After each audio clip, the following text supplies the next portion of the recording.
نحمده ونصلي على رسوله الكريم رب اشرح لي صدري ويسر لي أمري واحلل عقدة من لساني يفقهوا قولي أعوذ بالله من الشیطان الرجیم بسم اللہ الرحمن الرحیم۔ الحمدللہ ہم سورہ الفتح شروع کر رہے ہیں۔ پہلی آیت میں آنے والے لفظ، پہلی آیت ہے اِنَّا فَتَحْنَا لَكَ فَتْحًا مُبِينًا،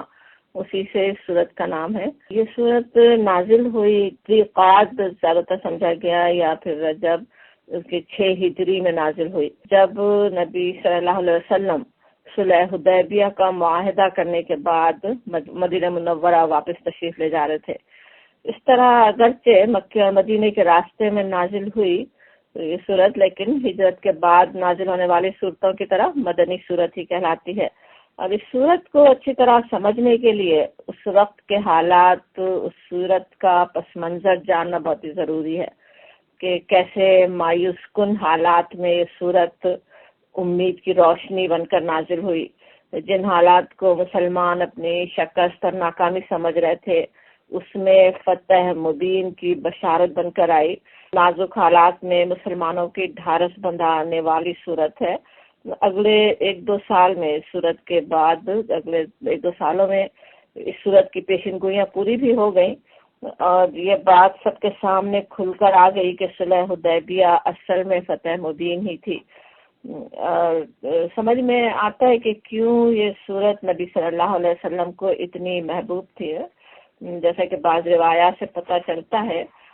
مسلم کی ایک حدیث ہے جس میں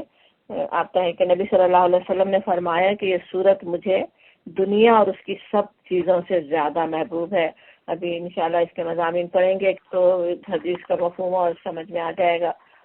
اب حالات کا کیا حالات تھے اس کی تفصیل سے آپ میں سے اکثر لوگ واقف بھی ہوں گے۔ اس کے علاوہ سیرت کی کتابوں میں بھی دیکھے جا سکتے ہیں کیا کیا حالات تھے۔ تفاسیر میں بھی اس کی تفصیل آتی ہے، جس کے پاس معرف القرآن اور یا تفہیم ہو وہ اس میں بھی اس کی خاصی تفصیل دیکھ سکتے ہیں۔ تو بہت زیادہ تفصیل میں تو نہیں جانا چاہوں گی، لیکن تدبر قرآن سے اس کی تھوڑی سا واقعے کی طرف اشارہ کرتے ہیں، تھوڑا سا دیکھتے ہیں کہ کیا تھے واقعات۔ تو معلوم یہ ہوتا ہے کہ 6 ہجری یعنی نبی صلی اللہ علیہ وسلم کو مدینے میں آئے ہوئے 6 سال ہو گئے تھے۔ ہمیں معلوم ہے کہ کس طرح وہاں اس وقت مدینے آنے کے بعد سے مسلمان جا نہیں سکے تھے کبھی بھی مکہ واپس عمرے کے لیے یا حج کے لیے، انہوں نے راستہ روکا ہوا تھا۔ اور 6 ہجری میں یہ ہوا کہ نبی صلی اللہ علیہ وسلم نے جو خواب دیکھا، رویا کہتے ہیں نا انبیاء کے خواب کو، تو رویا میں بشارت ہوئی کہ آپ صحابہ کرام کی ایک جماعت کے ساتھ عمرے کی سعادت سے بہراندوز ہوئے۔ تو اس کی بنا پہ آپ نے منادی کر دی کہ لوگ عمرے کے لیے تیار ہوں۔ اگرچہ قریش کے ساتھ مسلسل جنگ کی حالت قائم تھی اور بہت ہی نہایت قوی اندیشہ تھا، پتہ تھا اچھی طرح کہ مسلمان اگر جماعتی حیثیت سے عمرے کے لیے نکلے تو وہ ضرور مزاحمت کریں گے، اس کی رکاوٹ ڈالیں گے اور جنگ کی نوبت بھی آ سکتی ہے۔ لیکن مسلمانوں پر بیت اللہ کی محرومی اتنے عرصے سے جو نہیں کیا تھا، عمرہ وہاں گئے نہیں تھے، وہ اتنی شوق تھی، اس کے لیے اتنے زیادہ انہیں شوق تھا جانے کا کہ وہ سارے خطرے سے بے پرواہ ہو کر نبی صلی اللہ علیہ وسلم کا ساتھ دینے کے لیے تیار ہو گئے۔ منافقین، جس کا بھی پیچھے سورہ محمد میں بھی ہم نے تفصیل پڑھی تھی پچھلی کلاسوں میں، انہوں نے مسلمانوں کا حوصلہ پست کرنے کی کوشش بھی کی، ڈرایا کہ اگر یہ لوگ مکے جائیں تو ان کو گھر پلٹنا نصیب نہیں ہوگا۔ لیکن مسلمانوں کو نبی صلی اللہ علیہ وسلم کی رویا پر پورا اعتماد تھا، اس وجہ سے تقریباً 1400-1500 مسلمان صحابہ کرام جو ہے آپ کے ساتھ جانے کے لیے تیار ہو گئے۔ اب یہ کہ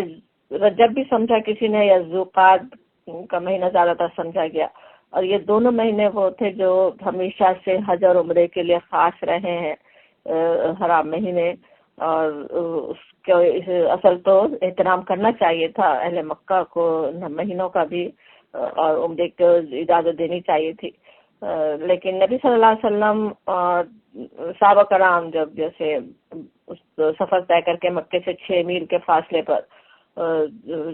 جب آپ پہنچے، مکے سے 6 میل رہ گیا، تو وہاں پہ پھر آپ نے عمرے کا احرام باندھا قربانی کے لیے 70 اونٹ ساتھ لیے تھے، ان کی گردنوں میں پٹے ڈال دیے کہ جیسے وہ رواج تھا نا اس وقت قربانی کے جانوروں پر نشانی کے لیے پٹے ڈال دیے جاتے تھے کہ ہر دیکھنے والے کو پتہ چل جائے کہ یہ ہدی کے جانور ہیں اور کوئی اس سے تعرض نہیں کرے۔ اور یہ کہ جنگ کا کوئی سامان ساتھ نہیں تھا، صرف تلواریں تھیں، اور وہ بھی میان کے اندر تلوار ایک رکھنے کا طریقہ تھا، رواج تھا اس وقت، لیکن وہ بھی جیسے ہاتھوں میں نہیں تھی، اندر رکھی ہوئی۔ اس طرح سے پورا اس بات کا جیسے اہتمام کیا گیا کہ قریش کوئی جنگ کا بہانہ نہیں پیدا کر سکے، لیکن ان پر تو جیسے جاہلیت سوار تھی نا، جو غرور اور وہ ناک ان کو رکھنی تھی، انہیں یہ گوارا نہیں ہو رہا تھا کہ یہ قافلہ مکے میں داخل ہونے پائے۔ تو اس کے لیے انہوں نے چالیں یہ چلی کہ اپنے آدمیوں کے ذریعے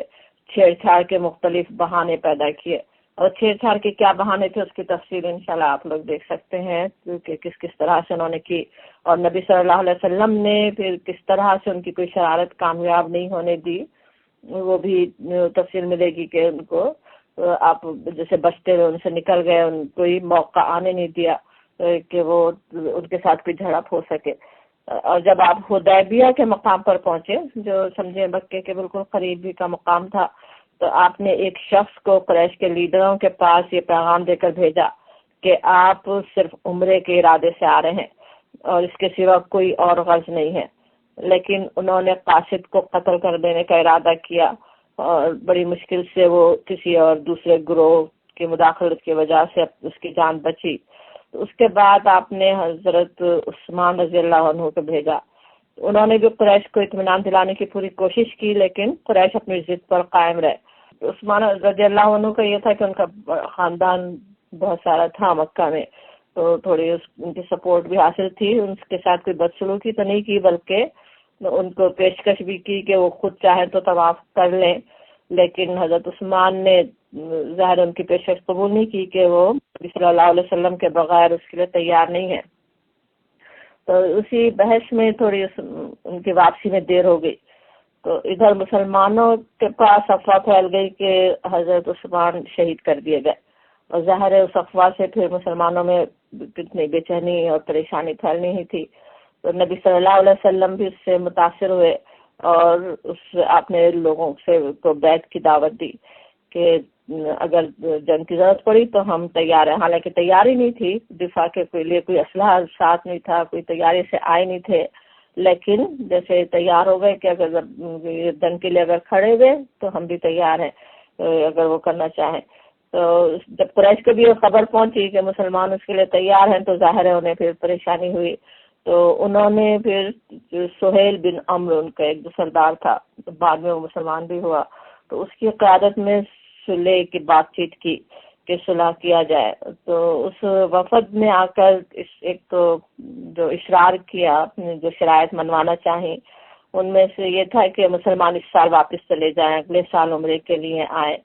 اور اس وقت پھر اہل مکہ 3 دن کے لیے شہر خالی بھی کر دیں گے۔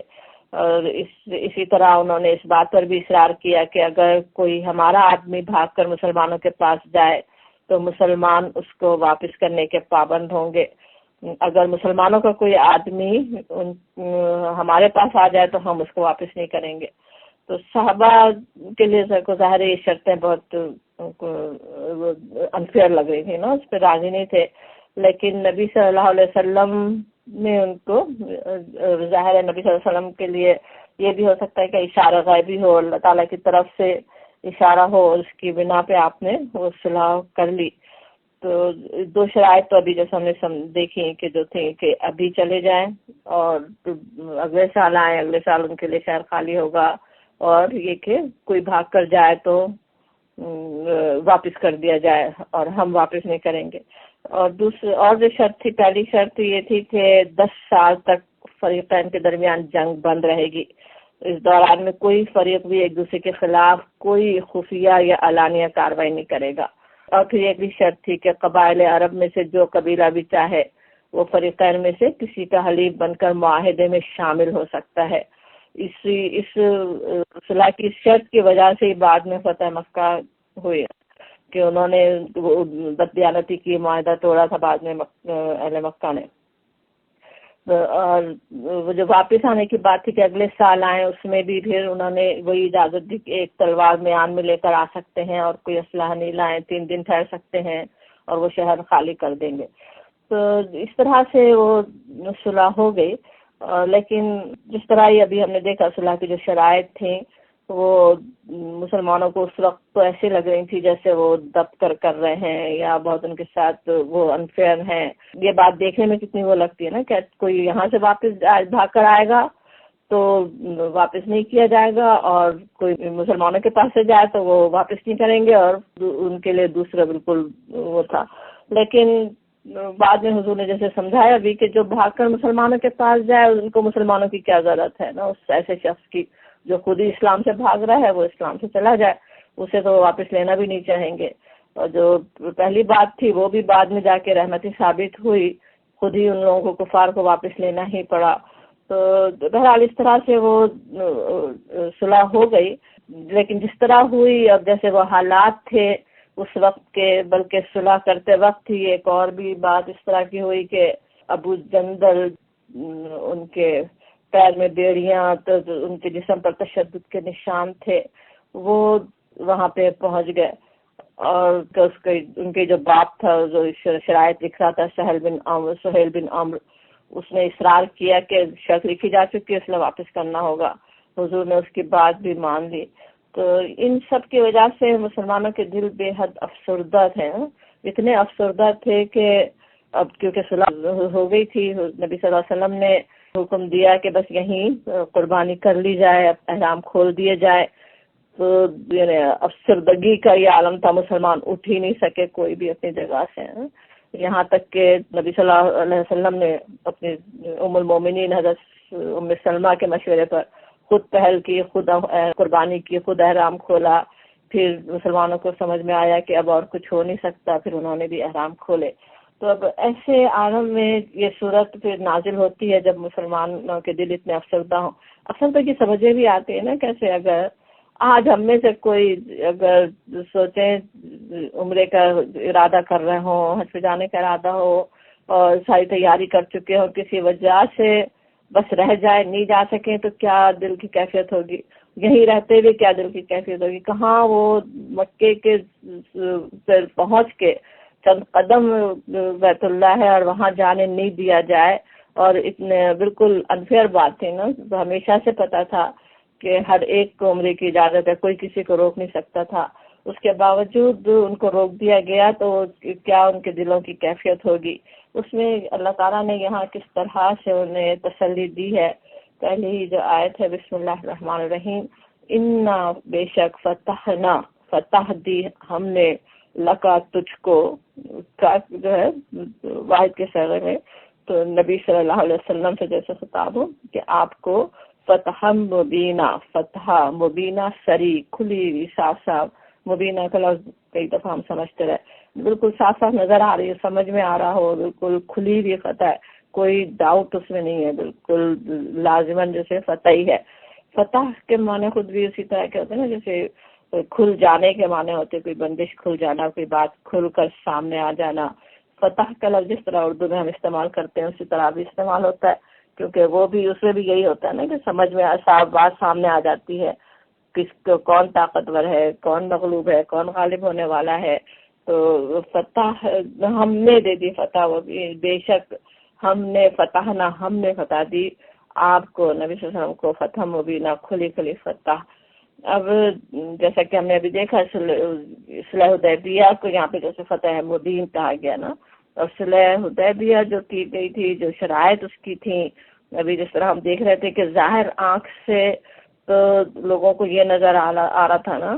کہ نبی صلی اللہ علیہ وسلم کی رویا پر عمل نہیں ہو سکا،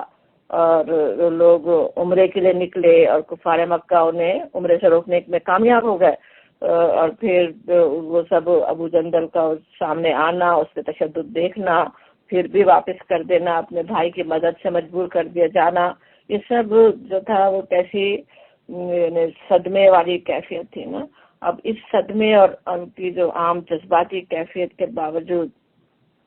جو اصل حقیقت جو نبی صلی اللہ علیہ وسلم نے بھی مسلمانوں کو سمجھائی اور اس صورت کے ذریعے سے اور زیادہ سمجھ میں آئی، وہ یہ کہ پہلا موقع تھا جب قریش نے بیت اللہ پر مسلمانوں کا حق تسلیم کیا۔ ابھی تک تو 6 سال میں ایک دفعہ بھی انہیں وہاں پھٹکنے نہیں دے رہے تھے نا، اب خود ہی انہوں نے اجازت دی آنے کی، اگرچہ کہ ان کی اجازت کی ضرورت ہی کسی کو نہیں ہونی چاہیے تھی، لیکن بہرحال انہیں تسلیم کرنا پڑا کہ وہ آ سکتے ہیں۔ اور پھر یہ کہ خود ہی معاہدہ کرنا چاہا انہوں نے، خود معاہدہ کرنا، معاہدے کے لیے پوچھنا، یہ خود بھی کیسے ان کے کمزوری کا اظہار ہے نا، کہ مسلمانوں کی طاقت کو جیسے انہوں نے خود تسلیم کر لیا ہو کہ مسلمانوں کے پاس اتنی طاقت ہے، وہ اگر ابھی حملہ کرتے، اگر وہ لڑنے کے لیے کھڑے ہوتے تو مسلمان ان کو ہرا سکتے تھے۔ اور لیکن عرب میں جیسے اپنی عزت رکھنے، اپنی ناک بچانے کے لیے تو بس اس وقت انہوں نے اس سال واپس کیا، عمرے سے روک دیا، لیکن اگلے سال نہ صرف یہ کہ اجازت دی بلکہ خود ہی آفر کی، خود ہی پیشکش کی کہ 3 دن تک وہ شہر کو خالی کر دیں گے تاکہ کوئی جھڑپ، کوئی تصادم نہیں ہونے پائے، اطمینان سے مسلمان عمرہ کر سکے۔ تو اور پھر یہ کہ اصلاح کے ذریعے جو بات ثابت ہوئی وہ یہ کہ اب تک تو وہ پورے عرب میں مسلمانوں کو جیسے ایک باغی گروہ ہو، بس ایک کچھ لوگ ہوں جو اپنی ملت سے نکل گئے اور باغی ہیں، اس طرح سے پورٹریٹ کر رہے تھے نا۔ اب معاہدہ انہی سے معاہدہ کر کے انہوں نے خود مسلمانوں کی جیسے سیاسی اسٹیٹس کو مان لیا ہو کہ وہ اپنا مقام رکھتے ہیں، ان کے اپنی طاقت خود ہے۔ اور پھر جن شرائط کو مسلمان سمجھ رہے تھے کہ دب کر کی گئی، وہ بھی آگے جا کر مسلمانوں کے حق میں ثابت ہوئی ہے کہ ایک شرط جو ہے وہ آگے اس نے مسلمانوں کے لیے فتح کا راستہ کھولا، آگے مسلمانوں کی کامیابی کے راستے کھولے۔ اور سب سے جو بہترین شرط اس میں تھی وہ 10 سال تک جنگ بندی کی تھی نا۔ خود ہی ابھی تک تو خود ہی حملے کر رہے تھے نا، مسلسل حملہ، مدینے آ کے چین سے رہنے نہیں دے رہے تھے مسلمانوں کو، اور اب خود ہی جب 10 سال تک کے لیے جنگ بندی کر دیں کہ اب کوئی حملہ نہیں ہوگا تو اس سے مسلمانوں کو کیسا امن میسر آ گیا نا۔ اور اس امن کی حالت میں ہم دیکھتے ہیں کہ اسلام اس قدر تیزی سے پھیلا ہے کیونکہ موقع ملا کہ اتنا آرام سے اسلام کی دعوت آگے پھیلائی جائے۔ تو صلح حدیبیہ کے وقت ہم دیکھتے ہیں کہ 1400 مسلمان نبی صلی اللہ علیہ وسلم کے ساتھ تھے، اور 2 سال بعد ہی جب کفار کے عہد توڑنے کی بنا پر حضور نے مکے پر چڑھائی کی ہے تو 10,000 کا لشکر آپ کے ساتھ تھا۔ اس کے بعد پھر ہمیں پتہ ہے حجۃ الوداع کے موقع پر تو کیسے ہزاروں لاکھوں کا مجمع تھا۔ تو یہ ساری کامیابیوں کے راستے اصل میں تو صلح حدیبیہ نہیں کھولے نا۔ صلح حدیبیہ جس سے حضرت عمر رضی اللہ عنہ جیسے صحابی بھی اس وقت دل برداشتہ ہو رہے تھے، آ کے نبی صلی اللہ علیہ وسلم سے جس طرح بات کرتے ہیں کہ کیا یہ فتح ہے، اس پر خود انہیں عمر بھر پچھتاوا تھا جس کے لیے کفارے کرتے رہتے تھے۔ تو وہ چیزیں سمجھ میں نہیں آ رہی تھی، اور یہ صورت مسلمانوں کو سمجھا رہی ہے کہ ان فتحنا لک فتحا مبینا، کہ ہم نے فتح دے دی اللہ تعالیٰ کی مشیت سے، اس کی مدد سے اس نے اللہ کے رسول کو فتح عطا فرما دی۔ اور پھر کہا جا رہا ہے لی یغفر لک، تاکہ یغفر بخش دے لکا تیرے لیے، جہاں بھی کہا ہے واحد کے صیغے میں نبی صلی اللہ علیہ وسلم سے خطاب، ما تقدمہ جو پہلے ہوئے، من ذنبک تیرے گناہ، آپ کے گناہ، وہی اسی طرح سے نبی صلی اللہ علیہ وسلم سے خطاب ہے، وما اور جو پیچھے ہے، جو اس سے پہلے ہو، جو اس کے آگے جیسے آنے والے ہوں، وہ سارے گناہ بخش دیے گئے اگلے پچھلے، وَيُتِمَّ اور پوری کر دے نعمتہ، اس کی نعمت، یعنی اللہ کی نعمت، اللہ تعالیٰ اپنی نعمت جو ہے پوری کر دے علیکا آپ پر، وَيَهْدِيكَ اور ہدایت دے آپ کو، صراطا مستقیمہ سیدھے راستے کی طرف۔ اب یہاں پہ جو بات بتائی جا رہی ہے نبی صلی اللہ علیہ وسلم کو خطاب کر کے کہا جا رہا ہے نا، واحد کے صیغے میں خطاب کے، اور خطاب کر کے 3 باتیں ارشاد فرمائی گئی کہ پہلی بات یہ کہ اللہ تعالیٰ تمہارے اگلے پچھلے گناہوں کو بخشے، دوسرے وَيُتِمَّ نِعْمَتَهُ عَلَيْكَ کہ اپنی نعمت آپ تجھ پر پوری کر دے، پھر ویہدی کا صراط مستقیمہ، اور تمہیں سیدھا راستہ دکھائے، یا یہ کہ تمہارے لیے سیدھی راہ کھول دے۔ ایک اور بھی خوشخبری اگلی آیت میں ہے۔ اب اس آیت کے ہر ٹکڑے کے مفہوم پر پہلے غور کر کے لے۔ یہ نبی صلی اللہ علیہ وسلم سے خطاب کر کے کہا جا رہا ہے کہ اللہ نے تمہیں یہ فتح مبین دی، یہ فتح عطا فرمائی تاکہ تمہارے اگلے پچھلے گناہوں کو معاف کر دے، گناہوں کو تمہارے معاف کرنے کے لیے۔ اب گناہوں کی معافی کی بات ہو رہی ہے، اگلے پچھلے گناہوں کی معافی کی بات، حالانکہ انبیاء کرام معصوم ہوتے ہیں نا، نبی صلی اللہ علیہ وسلم تو اشرف الانبیاء، آپ سے کسی گناہ کا کیا سوال نا۔ تو یہاں اصل میں جن اگلی پچھلی کوتاہیوں کی بات ہو رہی ہے، اس کا ایک مطلب تو یہ سمجھا گیا کہ اسلام کی کامیابی کے لیے مسلمان جو نبی صلی اللہ علیہ وسلم کی قیادت میں کام کر رہے تھے، اس میں جو کوتاہی اور کمی رہ گئی ہو، اس سے درگزر کر کے اللہ نے کامیابی عطا فرما دی۔ یعنی جو کوشش ہو رہی تھی سب مسلمانوں کی، اس میں کچھ کمی ہو سکتی تھی، انسانوں کی ہر کوشش میں کچھ نہ کچھ کمی ہو سکتی ہے، تو اس کے باوجود اللہ تعالیٰ نے کامیابی عطا فرما دی۔ پچھلی سورہ محمد کے آخر میں اللہ تعالیٰ کا وعدہ تھا کہ واللہ معاکم، اور اللہ تمہارے ساتھ ہے، وَلَن يَتِرَكُمْ أَعْمَالَكُمْ، اور وہ تمہارے اعمال کو ہرگز ضائع نہیں کرے گا۔ یعنی جتنی کوشش کی اللہ تعالیٰ اس میں کچھ کمی نہیں کرنے والا ہے، اس کی وجہ سے اس نے تمہیں کامیابی عطا کر دی، تمہاری کوششوں کو اس نے قبول کر لیا، جو کمی رہ گئی وہ معاف کر دی گئی۔ نبی صلی اللہ علیہ وسلم کو خطاب یہاں پہ خطاب نبی صلی اللہ علیہ وسلم کو ہے، لیکن مسلمانوں کے ذمہ دار اور قائد کی حیثیت سے آپ کو خطاب کیا جا رہا ہے۔ جس طرح عام طور پہ ہوتا ہی ہے نا، کوئی ایک گروہ کام کر رہا ہے، ایک کمپنی سے کوئی قصور سب سے پہلے جو اس کا ذمہ دار ہے سی ای او، اس کی پکڑ ہوگی۔ کوئی ایک جماعت کام کر رہی ہے تو اس کے لیڈر کی پر ذمہ داری آئے گی۔ تو اس طرح سے نبی صلی اللہ علیہ وسلم سے خطاب ہے، لیکن اصل بات اس کی ہے کہ جو تمام مسلمانوں کی کوششوں میں جو کمی رہ گئی، ہمیں پتہ ہے درمیان میں منافق بھی تھے، کچھ کمزور ایمان والے بھی تھے، کچھ کمی رہ بھی سکتی تھی، تو ان سب سے درگزر کرنے کی جو یہاں پہ خوشخبری سنائی جا رہی ہے کہ ان سے درگزر کر کے پوری کامیابی اللہ تعالیٰ نے عطا فرما دی۔ اور ایک طرح سے نبی صلی اللہ علیہ وسلم کو کیسا اطمینان دلایا جا رہا نا کہ جو فریضہ آپ نے ادا کیا وہ بالکل اللہ کی رضا کے مطابق کر دیا ہے۔ اب اس بارے میں کوئی جیسے سوال نہیں ہونے والا ہے کہ یہ کیوں ہوا یا یہ کیوں نہیں ہوا، اپنے پچھلے سب کوتاہیاں معاف ہے نا۔ پھر الفاظ کے عین مطابق اگر مطلب سمجھنا چاہیں تو جیسے نبی صلی اللہ علیہ وسلم سے خطاب ہے تو یہ مطلب بھی ہے کہ اللہ تعالیٰ نے نبی صلی اللہ علیہ وسلم کی اپنی بھی تمام اگلی پچھلی لغزشیں معاف کروا دی۔ لیکن لغزشوں کا مفہوم وہ نہیں ہے جو عام انسانوں کے لیے ہوتا ہے نا، کہ گناہ کبیرہ صغیرہ ہوں یا اتباع ہوا کے لیے اپنی خواہشات کو پورا کرنے کے لیے انسان پھسل جائے، اس طرح کی کسی لغزش کا تو امکان آپ سے تھا نہیں نا، بلکہ انبیاء کرام کے مرتبے کے لحاظ سے اللہ کے پیغام کو بندوں تک پہنچانے کی دھن میں کبھی انسانوں کی خیر خواہی کی خواہش میں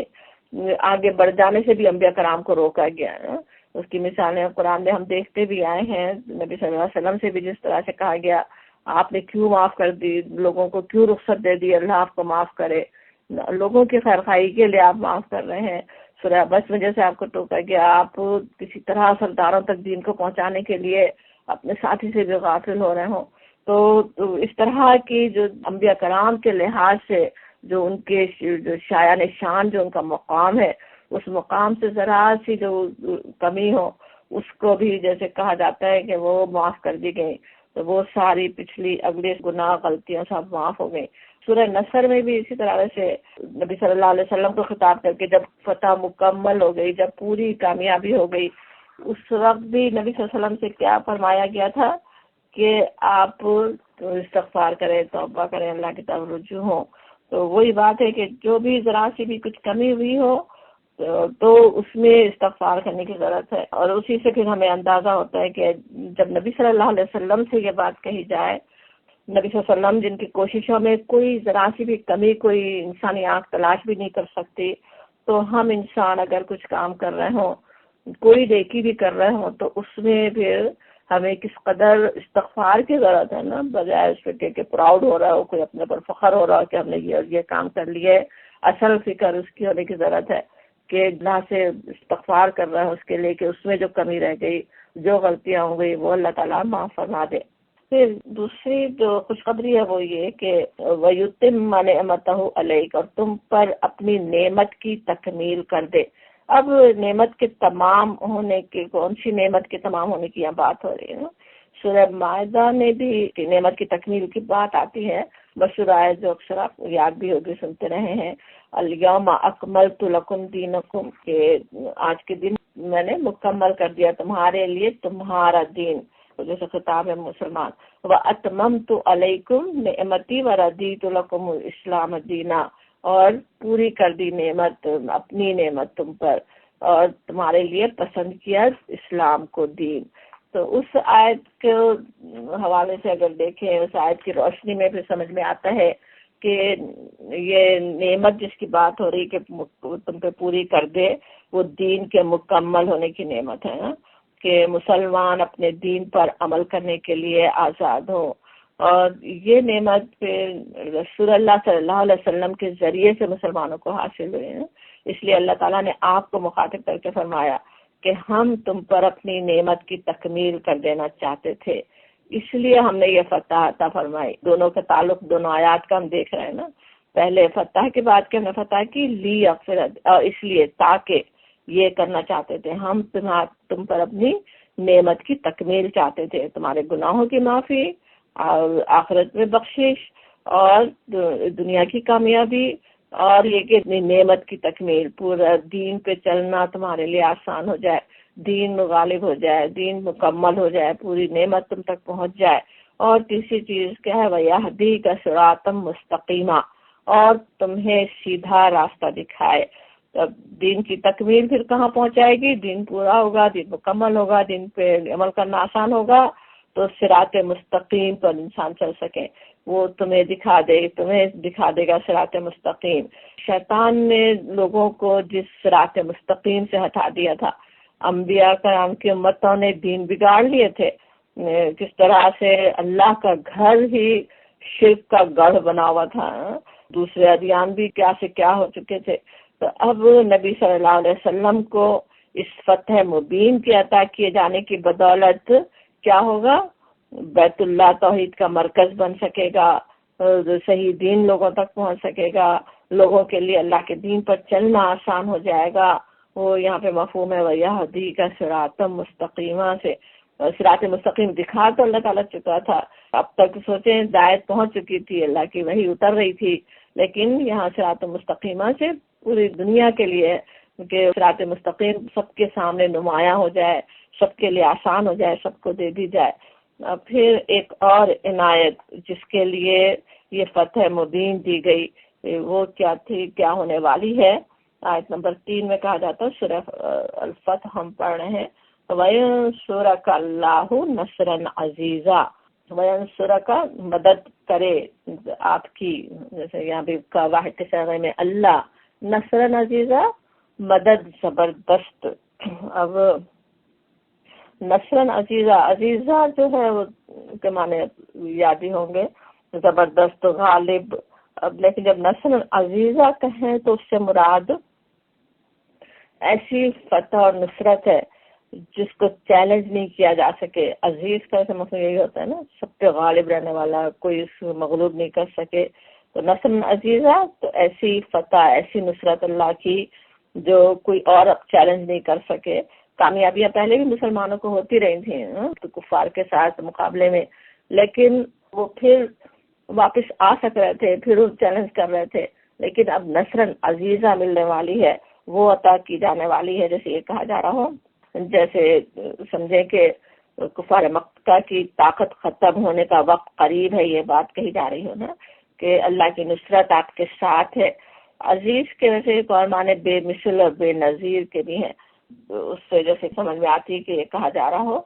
کہ یہ جو اللہ تعالیٰ نے ایک ایسی بے مثل طریقے سے یہ اپنی مدد یہاں پہ کی ہے نا، ایسی کوئی مثال ملنا مشکل ہے کہ ایسی صلح کے ذریعے جو دیکھنے میں لگ رہی ہے کہ دب کر کی جا رہی ہے اور بغیر کسی خون کے بہائے، بغیر کسی تکلیف کے اٹھائے، اللہ تعالیٰ کیسی بے مثل اللہ تعالیٰ نے مدد کر دی، تو آگے تمہارے غلبے کے راستے کھول دیے، آگے دین کے راستوں کو تمہارے لیے آسان کر دیا اس کے ذریعے سے۔ تو یہ جیسے بات کہی جا رہی ہے، وَيَنْصُرَكَ اللَّهُ نَصْرًا عَزِيزًا میں زبردست بہترین بے مثل اللہ تعالیٰ نے مدد تمہاری مدد کر دے۔ یہ وَيَنْصُرَكَ ہے نا، وا سے پھر وہی بات چل رہی ہے جیسے اوپر شروع ہوئی تھی، لِيَغْفِرَ لَكَ جہاں تھا کہ اللہ نے وہ فتح مبین اس لیے عطا کی، یہ چاروں نعمتیں اس کے ذریعے سے اللہ تعالیٰ تمہیں عطا کرنے والا ہے، اس لیے آج یہ فتح مبین تمہیں دی گئی۔ اور پھر کہا جاتا ہے هو الذی، ہوا وہی، الذی وہ جو، جس نے انزلہ نازل کی، سکینہ نازل کی، فی قلوب المؤمنین، قلوب قلب کی جمع، مومنوں کے دلوں میں اللہ نے سکینت نازل کی، لی یزدادو، لی تاکہ، یزدادو زیادہ کر دے، بڑھا دے، ایمانم مع ایمانہم، ایمان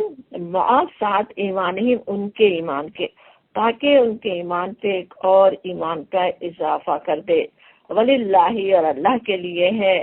جنود السماوات والارض، لشکر آسمانوں اور زمینوں کے، وکان اللہ علیما حکیما، اور ہے اللہ علیم اور حکیم۔ یہاں پہ جو بات آ رہی ہے کہ سکینہ کا جو لفظ ہے سکون اور اطمینان کے معنی اس کے نا، جیسے ثبات قلب کہتے تھے دل کا جم جانا، اطمینان کے ساتھ کسی چیز پر جمے رہنا، مستقبل کے جو وعدے، جو پیشن گوئیاں پچھلی جیسے آیت میں تھی نا، اگرچہ اس وقت مسلمانوں سے بہت ہی قریب تھی اور فتح مبین بالکل سامنے ہی تھی، لیکن ظاہر نگاہ اسے دیکھ نہیں سکتی تھی نا، اور اس وقت نظر ایسے آ رہا تھا جیسے کوئی شکست کھا کے آ رہے ہوں، بددل ہو رہے ہوں مسلمان، عمرے سے روک دیے گئے، قربانی کے جانور تک وہاں نہیں پہنچ سکے، تو اس کے لیے مسلمانوں کو جیسے اطمینان دلایا جا رہا، بتایا جا رہا ہے کہ دیکھو ابھی اللہ نے تم پر کیسا کرم کیا، هو الذی، وہ ہے جو، وہی جس نے تمہیں آج تمہارے ساتھ یہ کیا، وہ آئندہ بھی تم پر اسی طرح کرم کر سکتا ہے، آئندہ بھی وہ اسی طرح کرم کرنے والا ہے۔ وہی ہے جس نے انزل سکینت نازل کی قلوب المومنین، مومنین کے دل پر۔ وہ کیسی سکینت تھی، کیا چیز تھی، کیا اطمینان تھا، جس کو یہاں اللہ کی خاص دین کہا جا رہا ہے نا، کہ وہ اللہ نے اپنے پاس انزل سکینت نازل کی، اللہ نے دلوں پہ، مومنین کے دل پہ نازل ہونا کیسی اللہ کی بڑی رحمت نظر آتی ہے کہ ایک ایک بندے کے اللہ تعالیٰ خود جیسے قریب ہے، ان کے ہر شخص کا دل اس کی مٹھی میں ہے، وہ چاہے تو ان کو کیسا اطمینان خود عطا فرما دے۔ تو حالات ایسے تھے، ایسے پریشان کن، اسی میں ہم دیکھتے صرف نکلنے سے پہلے منافقوں کی تو کیسی جان نکل رہی ہوگی، جیسے موت کے منہ میں یہ لوگ جا رہے ہیں، پاگل ہو گئے ہیں، اپنے آپ کو خود ختم کروانے جا رہے ہیں۔ ابھی آگے اسی صورت میں آئے گا بھی کہ وہ انہوں نے کیا گمان رکھے ہوئے تھے کہ بس سب کے سب مار دیے جائیں گے، واپس ہی نہیں آئیں گے، نعوذ باللہ، نبی صلی اللہ علیہ وسلم تو وہ تو یہ سمجھ رہے تھے، اور مسلمان مطمئن ہے، بس عمرہ جیسے حضور نے خواب دیکھ لیا ہے، ہم تو عمرہ کے لیے جا رہے ہیں، اور کیسا سکون ان کے دلوں پہ ہے۔ تو وہ سکینت اللہ تعالیٰ نے ان پر نازل کی۔ حالات سوچیں کیسے ہی پریشان کن ہو، کیسے اتار چڑھاؤ سے گزر رہے ہو، لیکن ایک مومن کا دل کیا ہوتا ہے، جمع رہتا ہے اس بات پر کہ مجھے تو بہرحال اپنے رب کی بندگی، اپنے رسول کی اطاعت ہی پر قائم رہنا ہے، اس میں کوئی اس کو ڈاؤٹ، کوئی الجھن، کوئی وہ نہیں ہوتا کہ میں یہ کروں یا نہیں کروں۔ سکینت کا اصل مفہوم یہ ہے نا کہ ایک منافق ہو تو اس کو تو پریشانی لگی ہوتی ہے، میں کیسے اس پہ عمل کرنا چاہیے، کیا خطرے لاحق ہو سکتے ہیں، کیا ہوگا کیا نہیں ہوگا، میں شاید یہ نہ کروں، یا ایسے کر لوں تو کئی مسلمان ناراض ہو جائیں گے، یا ایسے کروں تو کفار ناراض ہو جائیں گے، وہ ساری اسے پریشانیاں لگی ہوتی ہیں نا۔ لیکن ایک مومن کو تو پتہ ہے، اسے تو اطاعت پہ قائم رہنا ہے، اللہ اس کے رسول کے اطاعت پہ، اور وہ اس پہ سکون اور دل میں اس کے ہے، کوئی اس کو پریشانی، کوئی الجھن نہیں ہے، اور وہ چیز اللہ تعالیٰ کی کیسی نعمت ہے، جیسے احساس دلایا جا رہا ہے، اللہ تعالیٰ نے خود ان پہ جیسے نازل کیا نا، بالکل وہی کیفیت کو دوسرے الفاظ میں بھی قرآن میں کا اظہار کیا گیا، جیسے قلب منیب کہا گیا، ہر حال میں اللہ کی طرف ہی رجوع ہونے والا دل، کیسے ہی حالات ہو، کیسی پریشانی ہو، وہ تو اللہ کی طرف ہی جھکا رہتا ہے، راضیت مرضیہ، اپنے رب کی رضا پہ راضی اور خوش، کہ جو اس کی رضا ہے اس پہ خوش مطمئن، کہ مجھے تو وہی کرنا ہے جس سے میرے رب کی رضا ہے۔ تو وہی چیز ان پہ اللہ تعالیٰ نے اس وقت ایسے حالات میں، جب ایسے پریشانیوں کے حالات تھے، کیسی کیسی باتیں اس وقت ہو رہی تھی پریشان کرنے والی، ان سب میں اللہ تعالیٰ نے انہیں کے دلوں کو جمائے رکھا، ان کے دلوں کو مطمئن رکھا اللہ اور اس کے رسول کے اطاعت پر۔ حدیبیہ کے سارے سفر میں صحابہ کرام کا جو اسوہ رہا، اس میں ہر مومن کے لیے بھی بڑا نمونہ ہے نا۔ ذرا سوچے نبی صلی اللہ علیہ وسلم اور مسلمانوں کو مدینہ ہجرت کے بعد سے کفار مکہ مسلسل مدینے پر حملے کر رہے تھے نا۔ ابھی کچھ ہی عرصے پہلے غزوہ احزاب میں پورے عرب کو مدینے پر چڑھا لائے تھے، اور ان سے یہ توقع رکھنا کتنا مشکل تھا کہ وہ مسلمانوں کو نقصان نہیں پہنچائیں گے اور اس کے بغیر مکے میں داخل ہونے دیں گے، لیکن مسلمانوں کو کوئی اس بات کی فکر نہیں ہے۔ حضور نے جو بات کہہ دی بس ٹھیک ہے، وہ تو کرنا ہی ہے۔ ایسے حالات میں اتنے سارے مسلمان اپنے گھروں کو چھوڑ کر 250 میل کا سفر اس سال ان دنوں میں سفر کرنا، وہ پھر بغیر اپنی کسی دفاع کی تیاری کے، کوئی اپنے دفاع کے لیے کچھ نہیں کر رہے ہیں، کوئی اسلحہ نہیں، اور وہ کوئی معمولی بات نہیں تھی نا، ان سے نکل جانا بھی۔ پھر یہ کہ اللہ نے ان کے دلوں کو ایسا عزم اور حوصلہ دیا کہ وہ کھڑے ہوئے، اور پھر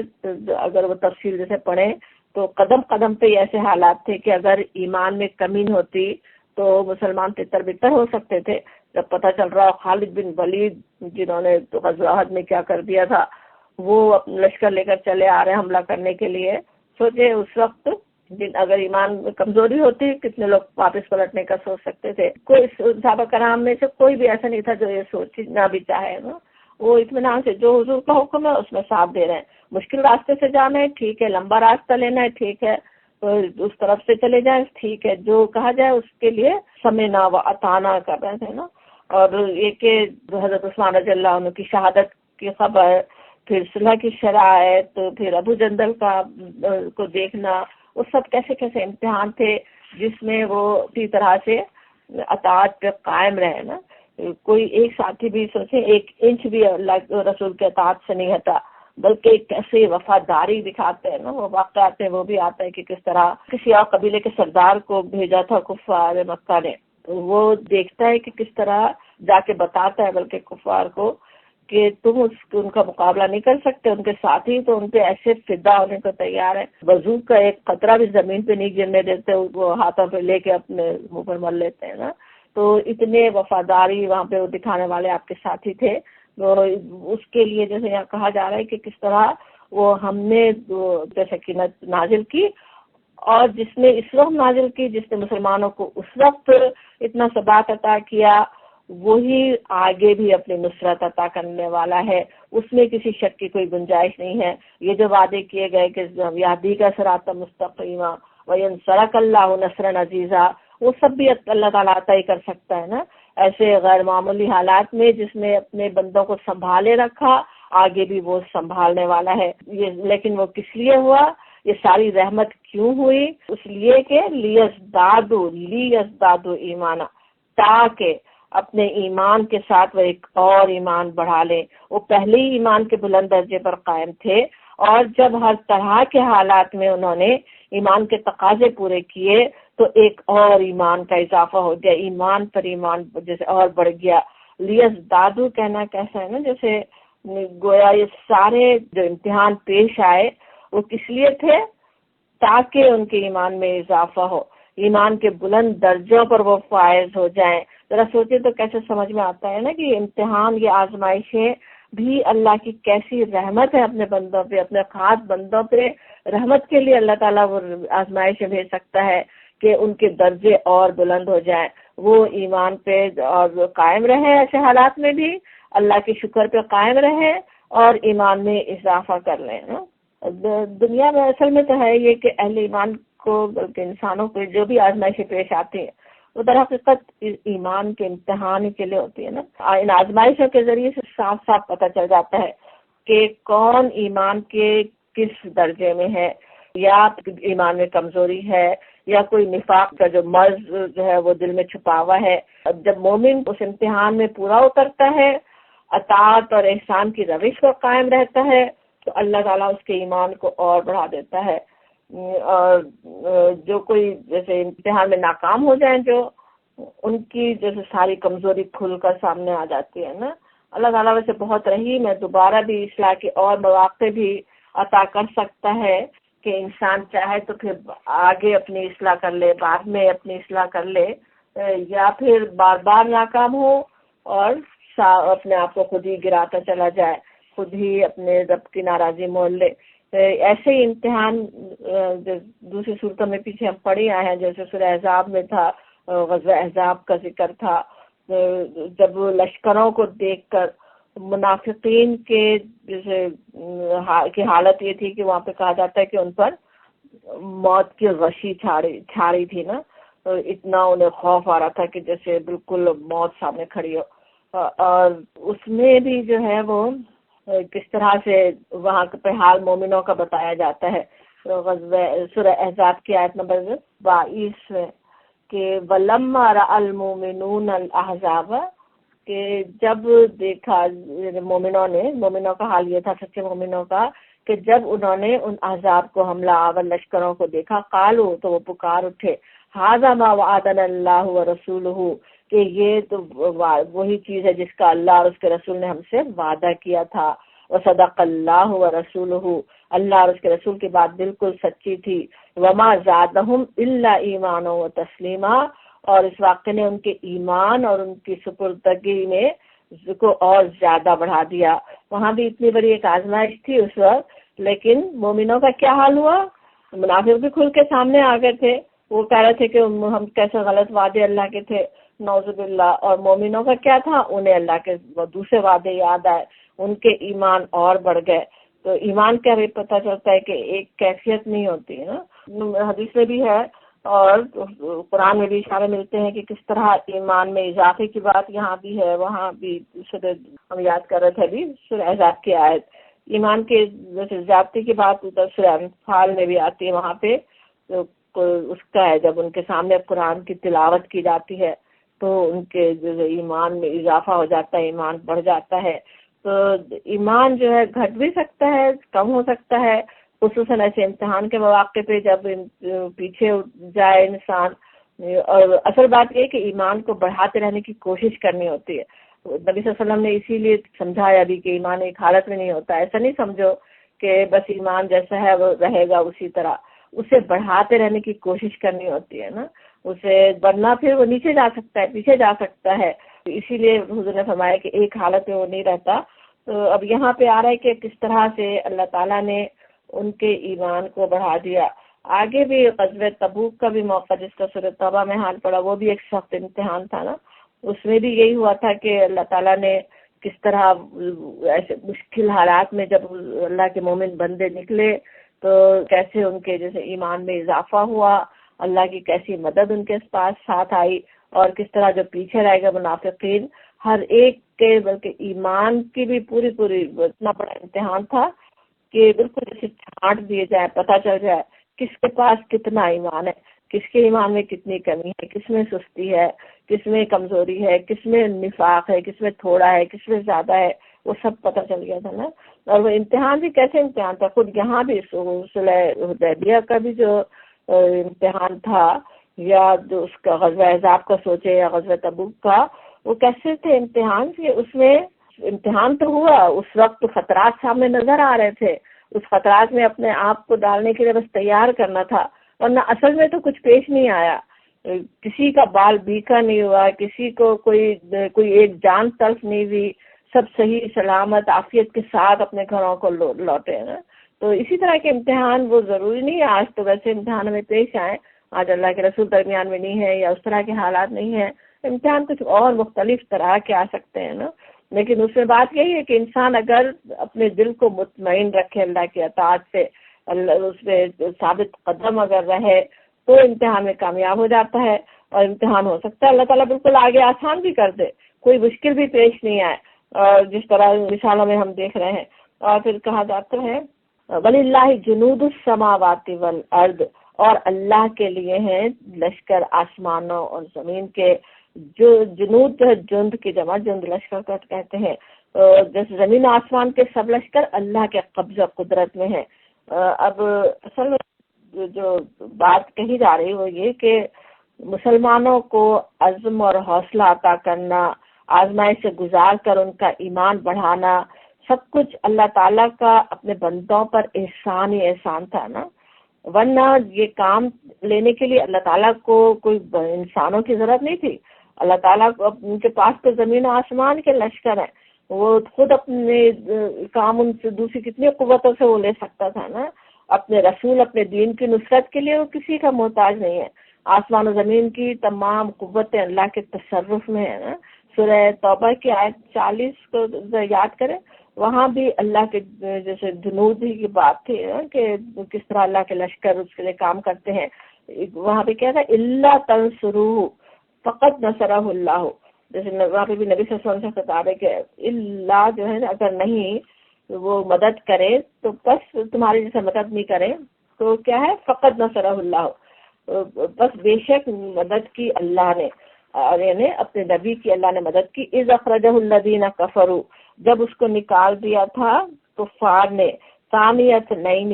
وہ دو میں کا دوسرا تھا، اذ ہما فی الغار، جب وہ دونوں غار میں تھے، اذ یقول لصاحبہ، جب وہ اپنے ساتھی سے کہہ رہا تھا، لا تحزن ان اللہ معنا، کہ غم نہیں کرو، حزن نہیں کرو، بے شک اللہ ہمارے ساتھ ہے۔ فانزل اللہ سکینتہ علیہ، بس نازل کی اللہ نے اپنی سکینت اس پر، وأیدہ بجنود لم تروہا، اور مدد کی اس کی جنود سے، لشکروں سے جو تمہیں نظر نہیں آتے تھے۔ وجعل کلمۃ الذین کفروا السفلی، اور کر دیا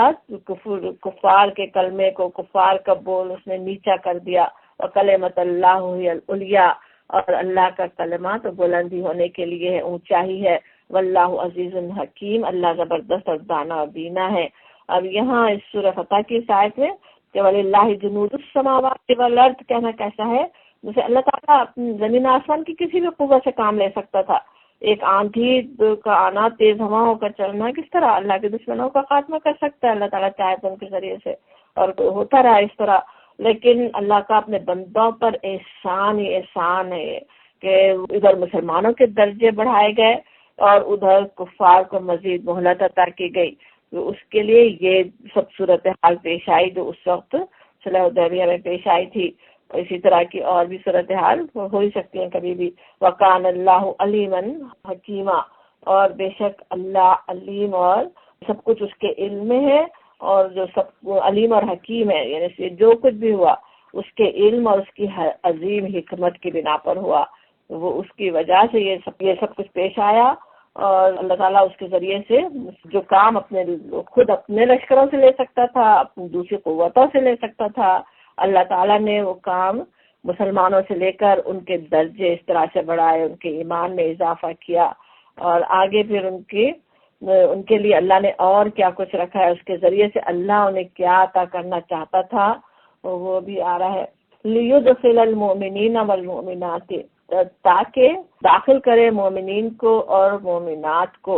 جنات، جنتوں میں، تجری من تحتها الانہار، جنتیں جن کے نیچے نہریں بہ رہی ہیں، بہتی ہیں، خالدین فیہا، ہمیشہ رہنے کے لیے، اور یکفر عنہم سیئاتہم، اور دور کر دے ان سے ان کی برائیاں۔ وکان ذالک عند اللہ فوزا عظیما، اور ہے یہ عند اللہ، نزدیک اللہ کے، فوزن عظیمہ، کامیابی اللہ تعالیٰ اس کے ذریعے عطا کرنے والا ہے۔ یہاں پہ بھی بات شروع ہو رہی لیدخلا سے،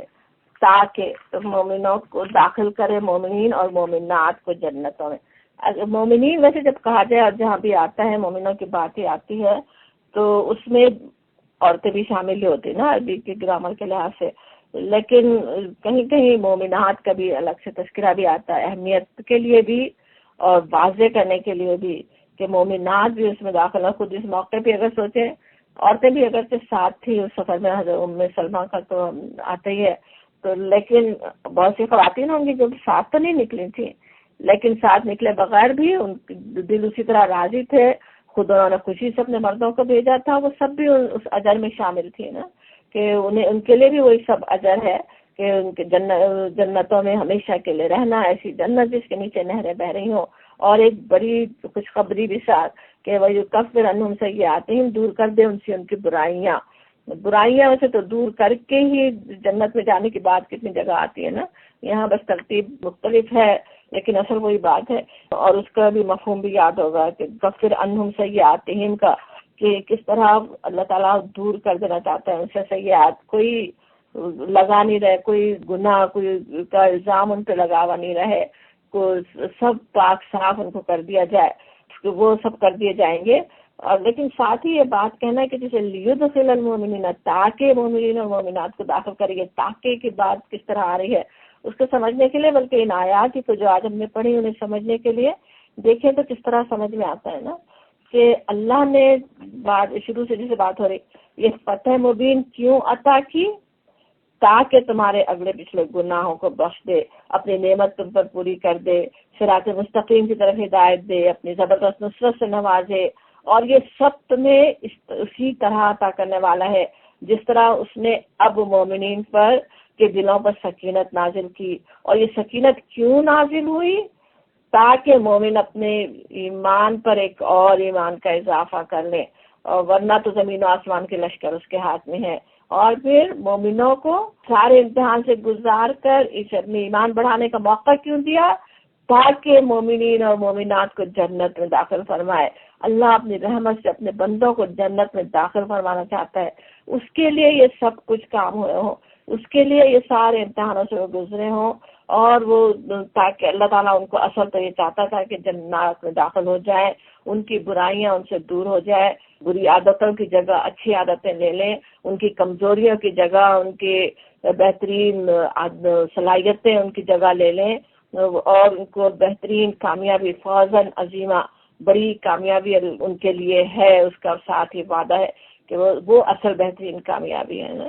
وہ جو پیچھے رہ گئے تھے منافقین، جن کا اگلی آیت میں تذکرہ آ رہا ہے، وہ یہ سمجھ رہے تھے کہ کوئی انہوں نے کارنامہ کر لیا، اپنے آپ کو بچا لیا اس خطرے سے، اور خود پیچھے رہ گئے۔ یہاں بتایا جا رہا ہے کہ اصل بڑی کامیابی تو انہوں نے حاصل کر لی، مومنین اور مومنات نے، ان کو اللہ تعالیٰ نے کس طرح سے ان کی ساری لغزشوں کو معاف کر دیا، ان کی غلطیوں کو معاف کر دیا، انہیں پاک صاف کر کے انہیں بہترین جنتوں میں داخل کرنے کے لیے یہ سفر ان سے کروا دیا۔ اللہ تعالیٰ اپنی رحمت سے جو کچھ ہم نے یہاں پہ بات کی اس پر خود عمل کرنے کی توفیق عطا فرمائے، امتحانوں کو سمجھنے، اسے جو کچھ بھی جیسے بھی امتحان، اللہ تعالیٰ برے امتحانوں میں ہمیں کبھی نہ ڈالے جو جس پر ہمارے لیے جس سے نکلنا مشکل ہو، لیکن جو بھی امتحان ہو انشاءاللہ اس میں شکر کے ساتھ ہم پورے دل کے اطمینان اور ثبات کے ساتھ اللہ کی بندگی پر ہم قائم رہنے والے ہوں۔ وآخر دعوانا الحمدللہ رب العالمین۔